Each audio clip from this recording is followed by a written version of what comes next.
Hi, I'm Chad Huebener. And I'm Sara Huebener with Edina Realty, and today we are going to be talking about the early spring market.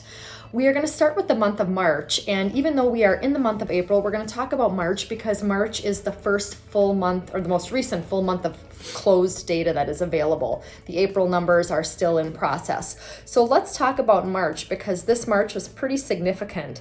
For starters, our state Realtor Association indicates that closed sales for the month of March fell by 50% compared to what we had for closed sales last year. And you may say, well, if the market is so hot, how can that be? Well, it is strictly because of the lack of available homes for sale. It's hard to have closed properties when there's not a lot of homes for sale. Just to give a little more color to that description, new listings in March of this year, we're down 45% compared to last March, which translates pretty close to that 50% fewer in closings. And then also just looking at the statewide inventory, it shrank by about 25% down to 1 month's supply. So we are definitely seeing that housing inventory crunch building on the crunch we had last year. And so you might be wondering, well, what does that mean for sellers? What does that mean for buyers? So we'll talk about that next. Yeah.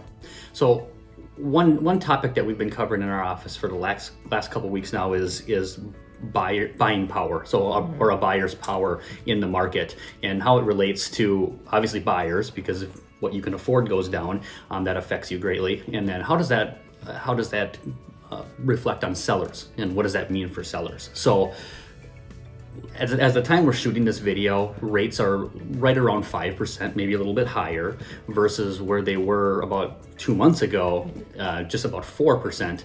That's around, will take us into consideration for a $400,000 to $450,000 buyer, which in this market is kind of an entry-level buyer. That's about $50,000 in buying power. So what a max sales price of a buyer could afford a month or two ago is about $50,000 difference. So if you could afford $450,000, your max would now be about $400,000. So obviously that's a big jump in the type of house that you can afford, or in the type of property it is. And as a seller, now how we look at that is we're now marketing to a whole different group of buyers. So buyer pool has shifted a little bit. Buyer pool has shifted. Yep. So if you're now marketing to buyers who 2 months ago were looking at $450,000 houses, yours is a $400,000 house, that's a different house. So it takes a little bit different strategy. So not only is it a big change for buyers, but as sellers, we do have to understand what that means for us. Does it mean pricing's going down? Not necessarily. Does it mean there's going to be a different number of buyers in your house?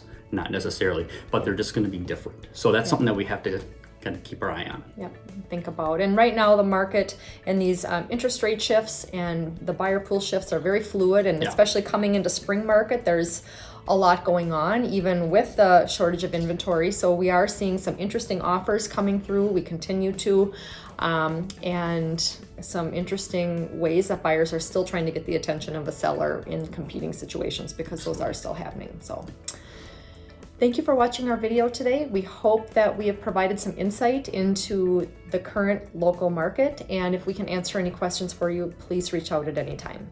Thank you.